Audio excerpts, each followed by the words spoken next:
ओडिशा को भिजाइब आउ एक पश्चिमा झड़ राज्यर किछि अंचल बिजुली घड़घड़ी सह वर्षा कौन अपडेट रही संपूर्ण जानिबा किंतु ता पूर्वरु भिडियोटी को गोटे लाइक करी एही परी भिडियो देखिबा को चाहुथिले हम चैनल को सब्सक्राइब करि दियंतु एवं पाखरे थिबा घंटी चिन्ह को ऑल ऊपर सेट करि दियंतु।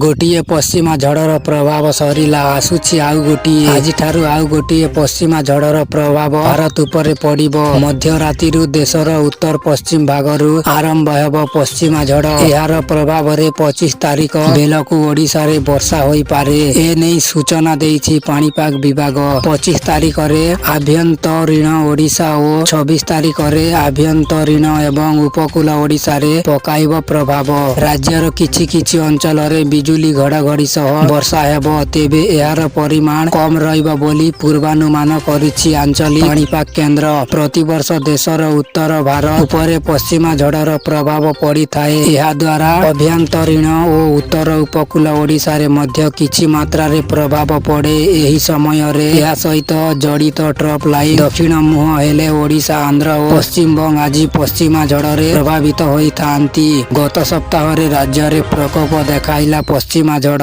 गत काली ठारु यार प्रभाव कमिछि। दिन तापमात्रा 2 ରୁ 3 डिग्री सेल्सियस बढ़ी पारे।